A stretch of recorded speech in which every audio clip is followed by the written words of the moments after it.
ಭಾರತ ಮತ್ತು ನ್ಯೂಜಿಲೆಂಡ್ ನಡುವಿನ T20 ಸರಣಿಯನ್ನ Bharat already ಗೆದ್ದಿದೆ. ಇನ್ನು ಸರಣಿಯ 4ನೇ ಪಂದ್ಯ ಇವತ್ತು ವಿಶಾಖಪಟ್ಟಣದಲ್ಲಿ ನಡೆಯಲಿದೆ. ಹೇಳಿ ಕೇಳಿ ವೈಜಾಗ್ ಪಿಚ್ ಬ್ಯಾಟಿಂಗ್ ಫ್ರೆಂಡ್ಲಿ. IPLನಲ್ಲೇ ಇಲ್ಲಿ ದಾಖಲೆ ಮಟ್ಟದ ರನ್ಸ್ಗಳು ಬಂದಿದೆ. ಈಗ ಟೀಮ್ ಇಂಡಿಯಾ ಇರುವಂತಹ ಫಾರ್ಮ್ ನೋಡ್ತಾ ಇದ್ರೆ ಮತ್ತೊಂದು ಬಿಗ್ ಸ್ಕೋರ್ ಪಕ್ಕಾ ಎನ್ನುವಂತಿದೆ. ಹಾಗೆ ಈ ಪಂದ್ಯಕ್ಕೆ ಪ್ಲೇಯಿಂಗ್ 11ನಲ್ಲಿ ಕೆಲ ಬದಲಾವಣೆಗಳಾಗುವಂತ ಸಾಧ್ಯತೆಗಳು ಕೂಡ ಇದೆ. ನ್ಯೂಜಿಲೆಂಡ್ ವಿರುದ್ಧದ ಸೇಡಿನ ಸಮರದಲ್ಲಿ ಭಾರತದ ಟೀಮ್ ಹೇಗಿರುತ್ತೆ? ವೈಜಾಗ್ ಪಿಚ್ನ ಬೆಸ್ಟ್ ಸ್ಕೋರ್ ಏನು? ವೈಟ್ ವಾಶ್ ಮಾಡಿದ್ರಷ್ಟೇ ಭಾರತದ ಸೇಡು ತೀರೋದಾ? ಈ ಬಗೆಗಿನ ಒಂದಷ್ಟು ಕುತೂಹಲಕಾರಿ ವಿಚಾರಗಳನ್ನ ಈ ವಿಡಿಯೋದಲ್ಲಿ ಹೇಳ್ತೇನೆ. ನಾನು ಶಾಂತ. ನೀವು ಸುದ್ದಿಯಾನದ ಸಬ್ಸ್ಕ್ರೈಬರ್ ಆಗೋದಿಕ್ಕೆ ಮರಿಬೇಡಿ. ನ್ಯೂಜಿಲೆಂಡ್ ವಿರುದ್ಧದ ಟಿ20 ಸರಣಿಯನ್ನ 3-0 ಅಂತರದಲ್ಲಿ ವಶಪಡಿಸಿಕೊಂಡಿರುವಂತಹ ಭಾರತ ಇವತ್ತು 4ನೇ ಪಂದ್ಯವನ್ನು ಕೂಡ ಗೆದ್ದು ಡಾಮಿನೇಷನ್ ಮಾಡಕ್ಕೆ ಎದುರು ನೋಡ್ತಾ ಇದೆ. ಹಾಗೆ ಕೊನೆ 2 ಪಂದ್ಯಗಳಲ್ಲಿ ಪ್ಲೇಯಿಂಗ್ 11ನಲ್ಲಿ ಒಂದಷ್ಟು ಚೇಂಜಸ್ ಕೂಡ ಮಾಡ್ಕೊಳ್ಳುತ್ತೆ. ಟಿ20 ವಿಶ್ವಕಪ್ನಲ್ಲಿ ಟೀಮ್ ಇಂಡಿಯಾದ ಕೀ ಪ್ಲೇಯರ್ಗಳ ಫಿಟ್ನೆಸ್ ಹಾಗೆ ಬೆಂಚ್ ಕಾಯಿಸ್ತಾ ಇರುವಂತಹ ಆಟಗಾರರಿಗೂ ಕೂಡ ಚಾನ್ಸ್ ಕೊಡೋ ನಿಟ್ಟಿನಲ್ಲಿ ಕೆಲ ಬದಲಾವಣೆಗೆ ಮುಂದಾಗಿದೆ. ಭಾರತದ ಪ್ಲೇಯಿಂಗ್ 11ನಲ್ಲಿ 3 ಬದಲಾವಣೆ. ಕಳೆದ 3 ಪಂದ್ಯಗಳಲ್ಲಿ ಸತತವಾಗಿ ಗೆದ್ದಿರುವಂತಹ ಭಾರತ 4ನೇ ಪಂದ್ಯಕ್ಕೂ ಮುನ್ನ ತಂಡದಲ್ಲಿ ಕೆಲ ಬದಲಾವಣೆಗಳನ್ನ ಮಾಡಿಕೊಳ್ಳಿದೆ.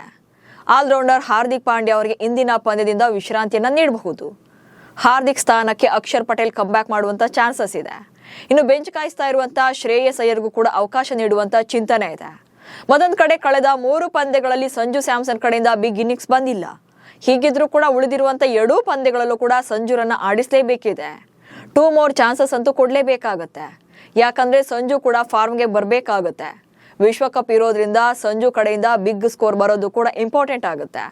ಇನ್ನು ಬೌಲಿಂಗ್ ಬ್ರಹ್ಮಾಸ್ತ್ರವಾಗಿರುವಂತಹ ಜಸ್ಪ್ರೀತ್ ಬುಮ್ರಾಗೂ ಕೂಡ ಈ ಪಂದ್ಯದಲ್ಲಿ ರೆಸ್ಟ್ ಸಿಗಬಹುದು. ಬದಲಿಗೆ ಹರ್ಷದೀಪ್ ಸಿಂಗ್ ಆಡುವ ಅವಕಾಶವನ್ನು ಪಡ್ಕೊಳ್ತಾರೆ. ಹೀಗೆ ಟೀಮ್ ಇಂಡಿಯಾದ ರಿದಮ್ ಹಾಗೆ ಟೀಮ್ನ ವಿನ್ನಿಂಗ್ ಪರ್ಫಾರ್ಮೆನ್ಸ್ ಅನ್ನ ಕಾಪಾಡಿಕೊಳ್ಳೋದ್ರ ಜೊತೆಗೆ ಫೇಲ್ಯೂರ್ ಆದವರು ಬೆಂಚ್ ಕಾದವರನ್ನು ಕೂಡ ಆಡಿಸಲೇಬೇಕಾಗಿದೆ. ಸೊ ಅಂತಿಮವಾಗಿ ಈ ಪಂದ್ಯಕ್ಕೆ ಭಾರತ ಪ್ಲೇಯಿಂಗ್ 11 ಹೇಗಿರುತ್ತೆ ಅನ್ನೋದನ್ನ ನೋಡ್ತಾ ಹೋಗೋಣ. ಮೊದಲನೇದಾಗಿ ಭಾರತ ಪರ ಸಂಜು ಸ್ಯಾಮ್ಸನ್ ಹಾಗೆ ಅಭಿಷೇಕ್ ಶರ್ಮಾ ಇನ್ನಿಂಗ್ಸ್ ಅನ್ನ ಓಪನ್ ಮಾಡ್ತಾರೆ. ಕಳೆದ 3 ಪಂದ್ಯಗಳಲ್ಲೂ ಕೂಡ ಈ ಜೋಡಿಯೇ ಇನ್ನಿಂಗ್ಸ್ ಅನ್ನ ಆರಂಭ ಮಾಡಿದೆ. ಆದ್ರೆ ಸಂಜು ಕಡೆಯಿಂದ ಕಳೆದ 3 ಪಂದ್ಯಗಳಲ್ಲೂ ಕೂಡ ಬಿಗ್ ಇನ್ನಿಂಗ್ಸ್ ಬಂದಿಲ್ಲ. ಮೊದಲ ಪಂದ್ಯದಲ್ಲಿ 10 ರನ್ಗಳಿಗೆ ಸೀಮಿತವಾದರೆ 2ನೇ ಮ್ಯಾಚ್ ಅಲ್ಲಿ 6 ರನ್ ಬಂದಿದ್ದೆ ಅವರ ಸ್ಕೋರ್ ಆಗಿತ್ತು. ನೆಕ್ಸ್ಟ್ 3ನೇ ಮ್ಯಾಚ್ ಅಲ್ಲಿ ಡಕ್ಔಟ್ ಆಗಿದ್ದಾರೆ, ಅದು ಕೂಡ ಗೋಲ್ಡನ್ ಡಕ್. ಹೀಗಾಗಿ 4ನೇ ಪಂದ್ಯದಲ್ಲಿ ಸಂಜು ಸ್ಯಾಮ್ಸನ್ ಕಡೆಯಿಂದ ಒಂದು ಬಿಗ್ ಇನ್ನಿಂಗ್ಸ್ ನ ಅಂದ್ರೆ ಒಂದು ಕನ್ವಿನ್ಸಿಂಗ್ ನಂಬರ್ಸ್ ಅವ್ರ ಕಡೆಯಿಂದ ಬರಬೇಕಾಗುತ್ತೆ. ಇನ್ನು ಅಭಿಷೇಕ್ ಶರ್ಮಾ ಅಂತೂ ಸಾಲಿಡ್ ಫಾರ್ಮ್ ನಲ್ಲಿದ್ದಾರೆ. ಮೊದಲ ಹಾಗೂ 3ನೇ ಪಂದ್ಯದಲ್ಲಿ ಅದ್ಭುತವಾದಂತ ಬ್ಯಾಟಿಂಗ್ ಪ್ರದರ್ಶನ ನೀಡಿದ್ರು. ಹೀಗಾಗಿ ಇದೇ ಜೋಡಿ ಈ ಪಂದ್ಯದಲ್ಲೂ ಕೂಡ ಇನ್ನಿಂಗ್ಸ್ ಅನ್ನ ಆರಂಭ ಮಾಡುತ್ತೆ. ಇನ್ನು ಇಶಾನ್ ಕಿಶನ್ ಕೂಡ ಬೆಸ್ಟ್ ಫಾರ್ಮ್ ನಲ್ಲಿದ್ದಾರೆ. ಇವರು ನಂಬರ್ 3 ನಲ್ಲಿ ಬ್ಯಾಟಿಂಗ್ಗೆ ಬರ್ತಾರೆ. ಇನ್ನು ನಾಯಕ ಸೂರ್ಯಕುಮಾರ್ ಯಾದವ್ ಈ ವರ್ಷ ತುಂಬಾನೇ ಡಿಫ್ರೆಂಟ್ ಆಗಿ ಕಾಣಿಸ್ತಾ ಇದ್ದಾರೆ. ಅಂದ್ರೆ ವಿಂಟೇಜ್ ಸೂರ್ಯಕುಮಾರ್ ಕಮ್ ಬ್ಯಾಕ್ ಮಾಡಿದ್ದಾರೆ. 2025ರಲ್ಲಿ ಕಂಪ್ಲೀಟ್ ಸ್ಟ್ರಗಲ್ ಮಾಡಿದಂತಹ ಸೂರ್ಯ 2026ರಲ್ಲಿ ಬ್ಯಾಕ್ ಟು ಬ್ಯಾಕ್ ಅರ್ಧ ಶತಕ ಬಾರಿಸಿದ್ದಾರೆ. 2ನೇ ಪಂದ್ಯ ಹಾಗೆ 3ನೇ ಪಂದ್ಯದಲ್ಲಿ ಸೂರ್ಯ ಅರ್ಧ ಶತಕ ಬಾರಿಸಿದ್ದು ಅದ್ಭುತವಾದಂತಹ ಫಾರ್ಮ್ ನಲ್ಲಿದ್ದಾರೆ. ಹೀಗಾಗಿ ನಂಬರ್ 4 ನಲ್ಲಿ ಸೂರ್ಯ ಬರ್ತಾರೆ. ನೆಕ್ಸ್ಟ್ ಶ್ರೇಯಸ್ ಅಯ್ಯರ್ ಅವರನ್ನ 5ನೇ ಕ್ರಮಾಂಕದಲ್ಲಿ ಆಡಿಸುವಂತ ಚಾನ್ಸಸ್ ಇದೆ. So Shreyas Iyer T20 format ನಲ್ಲಿ ತಿಲಕ್ ವರ್ಮಾ ಬದಲಿಗೆ ಸ್ಥಾನವನ್ನ ಪಡ್ಕೊಂಡಿದ್ರು. ಬಟ್ ಕಳೆದ 3 ಪಂದ್ಯಗಳಲ್ಲೂ ಕೂಡ ಬೆಂಚ್ ಕಾಯ್ದಿದ್ದಾರೆ, ಅವರಿಗೆ ಅವಕಾಶ ಸಿಕ್ಕಿಲ್ಲ. ಹೀಗಾಗಿ ಈ ಪಂದ್ಯದಲ್ಲಿ ಶ್ರೇಯಸ್ ಅಯ್ಯರ್ ಅವರಿಗೆ ಚಾನ್ಸ್ ಸಿಗುವಂತ ಸಾಧ್ಯತೆಗಳಿವೆ. ಬಹುಶಃ ರಿಂಕು ಸಿಂಗ್ ರನ್ನ ಶ್ರೇಯಸ್ ಸ್ಥಾನದಲ್ಲಿ ಬೆಂಚ್ ಅನ್ನ ಕಾಯಿಸಬಹುದು, ಶ್ರೇಯಸ್ ತಂಡದಲ್ಲಿ ಆಡಬಹುದು. ನೆಕ್ಸ್ಟ್ ಆಲ್ರೌಂಡರ್ ಶಿವಮ್ ದುಬೆ ಹಾಗೆ ಅಕ್ಷರ್ ಪಟೇಲ್ ಆಡ್ತಾರೆ. ಅಕ್ಷರ್ ಪಟೇಲ್ ಮೊದಲ ಪಂದ್ಯದಲ್ಲಿ ಆಡಿದ್ರು. ಆನಂತರ ಅವರು ಬೌಲಿಂಗ್ ಟೈಮ್ ಅಲ್ಲಿ ಬಾಲ್ ಅನ್ನ ಹಿಡಿಬೇಕಾದ್ರೆ ಅವರು ಇಂಜುರಿಗೆ ಒಳಗಾಗ್ತಾರೆ, ಹಾಗೆ ರಕ್ತ ಕೂಡ ಬಂದಿತ್ತು. ಅನಂತರ ಅವರು 2 ಪಂದ್ಯಗಳಿಂದ ಡ್ರಾಪ್ ಆಗಿದ್ರು. ಬಹುಶಃ ಈ ಪಂದ್ಯಕ್ಕೆ ಕಂಬ್ಯಾಕ್ ಮಾಡುವಂತ ಸಾಧ್ಯತೆ ಇದೆ. ಅಕ್ಷರ್ ಪಟೇಲ್ ಬಂದ್ರೆ ಹಾರ್ದಿಕ್ ಪಾಂಡ್ಯ ಅವರನ್ನ ರೆಸ್ಟ್ ಕೊಡ್ತಾರೆ. ಹಾರ್ದಿಕ್ ಪಾಂಡ್ಯ ರೆಸ್ಟ್ ಕಾಯಿಸ್ತಾರೆ. ಇನ್ನು ರವಿ ಬಿಷ್ಣೋಯ್ ಆಡ್ತಾರೆ. ಆನಂತರ ಕುಲ್ದೀಪ್ ಯಾದವ್ಗೆ ಚಾನ್ಸ್ ಸಿಗಬಹುದು. ಇನ್ನು ಹರ್ಷಿತ್ ರಾಣಾ ಆಡ್ತಾರೆ. ಹಾಗೆ ಹರ್ಷದೀಪ್ ಸಿಂಗ್ ಪ್ಲೇಯಿಂಗ್ 11ನಲ್ಲಿ ಕಾಣಿಸಿಕೊಳ್ಳುವಂತ ಚಾನ್ಸಸ್ ಇದೆ. ಹರ್ಷದೀಪ್ ಬಂದ್ರೆ ಸೊ ಅಲ್ಲಿ ಏನಂತಂದ್ರೆ ಇವರನ್ನ ಕೈ ಬಿಡ್ತಾರೆ, ಅಂದ್ರೆ ಜಸ್ಪ್ರೀತ್ ಬುಮ್ರಾಗೆ ರೆಸ್ಟ್ ಅನ್ನ ಕೊಡ್ತಾರೆ. ಹೀಗೆ ಪ್ಲೇಯಿಂಗ್ 11ನಲ್ಲಿ ಬದಲಾವಣೆ ಮಾಡಿದ್ರೂ ಕೂಡ ಭಾರತವೇ ಗೆಲ್ಲುವಂತ ಫೇವರೇಟ್ ಟೀಮ್ ಆಗಿದೆ. ಅದರಲ್ಲೂ ವೈಜಾಗ್ ಪಿಚ್ ನಲ್ಲಂತೂ ಫಸ್ಟ್ ಬ್ಯಾಟಿಂಗ್ ಮಾಡಿದವರು ಬಿಗ್ ಟಾರ್ಗೆಟ್ ಅನ್ನ ಸೆಟ್ ಮಾಡಲೇಬೇಕು. ಯಾಕಂದ್ರೆ ಈ ಪಿಚ್ ಬ್ಯಾಟಿಂಗ್ ಫ್ರೆಂಡ್ಲಿ ಆಗಿರೋದ್ರಿಂದ ಬಿಗ್ ಸ್ಕೋರ್ ಅಂತೂ ಬಂದೇ ಬರುತ್ತೆ. IPL ನಲ್ಲೇ ಸಾಕಷ್ಟು ಬಾರಿ ದಾಖಲೆಯ ನಂಬರ್ಸ್ ಬಂದಿದೆ. IPL ನಲ್ಲಿ ದಾಖಲೆಯ ರನ್ಸ್, ಟಿ20 ನಲ್ಲೂ ಅದ್ಭುತ ಸ್ಕೋರ್. ವೈಜಾಗ್ ಪಿಚ್ ಬ್ಯಾಟರ್ಗಳ ಪಾಲಿನ ಸ್ವರ್ಗ. ಈ ಮೈದಾನದಲ್ಲಿ ಬಿಗ್ ಸ್ಕೋರ್ಗಳನ್ನು ನಿರೀಕ್ಷೆ ಮಾಡಬಹುದು. IPLನಲ್ಲಂತೂ ಸಾಕಷ್ಟು ಸಲ ಇದು ಪ್ರೂವ್ ಆಗಿದೆ. 2024ರಲ್ಲಿ KKR ತಂಡ ಡೆಲ್ಲಿ ಕ್ಯಾಪಿಟಲ್ಸ್ ವಿರುದ್ಧ 7 ವಿಕೆಟ್ ನಷ್ಟಕ್ಕೆ 272 ರನ್ಗಳನ್ನ ಕಲೆ ಹಾಕಿತ್ತು. IPL ಇತಿಹಾಸದಲ್ಲಿ ಈಗ ಇದು 5ನೇ ಅತಿ ಹೆಚ್ಚು ರನ್ಗಳ ದಾಖಲೆಯಾಗಿದೆ. ಇನ್ನು ಈ ಪಂದ್ಯದಲ್ಲಿ ಅವತ್ತು ಡೆಲ್ಲಿ ತಂಡ ಸೋಲುತ್ತೆ ಈ ಬಿಗ್ ಸ್ಕೋರ್ ಅನ್ನ ಟಾರ್ಗೆಟ್ ಅನ್ನ ಚೇಸ್ ಮಾಡೋಕೆ ಸಾಧ್ಯ ಆಗೋದಿಲ್ಲ. 166 ರನ್ಗಳಿಗೆ ಆಲ್ಔಟ್ ಆಗೋ ಮೂಲಕ ಸೋಲನ್ನು ಒಪ್ಕೊಂಡಿತ್ತು. ಅದರಲ್ಲೂ 2025ರ IPLನಲ್ಲಂತೂ ಈ ಪಿಚ್ನಲ್ಲಿ ವೈಜಾಗ್ ಪಿಚ್ನಲ್ಲಿ 3 ಸಲ ಫಸ್ಟ್ ಬ್ಯಾಟಿಂಗ್ ಮಾಡಿದವರು 200+ ಸ್ಕೋರ್ ಅನ್ನ ಕಂಪ್ಲೀಟ್ ಮಾಡಿದ್ದಾರೆ. ಅಂದರೆ 200+ ಸ್ಕೋರ್ ಅನ್ನ ದಾಖಲು ಮಾಡಿದ್ದಾರೆ. ಹಾಗೆ T20ನಲ್ಲೂ ಕೂಡ ಭಾರತ ಇಲ್ಲಿ ಒಳ್ಳೆ ರೆಕಾರ್ಡ್ಸ್ ಅನ್ನು ಹೊಂದಿದೆ. T20 ಮಾದರಿಯಲ್ಲಿ ಹೈಯೆಸ್ಟ್ ಸ್ಕೋರ್ ಈ ಪಿಚ್ನಲ್ಲಿ ಬಂದಿರೋದು ಅಂತಂದ್ರೆ ಅದು ಆಸ್ಟ್ರೇಲಿಯಾ ತಂಡ ಹೊಡೆದಿರುವಂಥದ್ದು. 2023ರಲ್ಲಿ ಭಾರತ ವಿರುದ್ಧ ಫಸ್ಟ್ ಬ್ಯಾಟಿಂಗ್ ಅನ್ನ ಮಾಡಿ 3 ವಿಕೆಟ್ ನಷ್ಟಕ್ಕೆ 208 ರನ್ಗಳನ್ನ ಕಲೆ ಹಾಕಿತ್ತು ಆಸ್ಟ್ರೇಲಿಯಾ. ಆದ್ರೆ ಆ ಪಂದ್ಯವನ್ನ ಭಾರತ ಈ ಟಾರ್ಗೆಟ್ ಅನ್ನ ಚೇಸ್ ಮಾಡಿ ಗೆದ್ದುಕೊಂಡಿದೆ. ಅಂಡ್ ಇಂಟ್ರೆಸ್ಟಿಂಗ್ ಅಂದ್ರೆ ಈ ಮ್ಯಾಚ್ ಅಲ್ಲಿ ಅವತ್ತು ಭಾರತವನ್ನ ಗೆಲ್ಲಿಸಿದ್ದು ಇಶಾನ್ ಕಿಶನ್ ಮತ್ತು ಸೂರ್ಯಕುಮಾರ್ ಯಾದವ್ ಅವರ ಅದ್ಭುತವಾದಂತ ಬ್ಯಾಟಿಂಗ್ ಪ್ರದರ್ಶನ.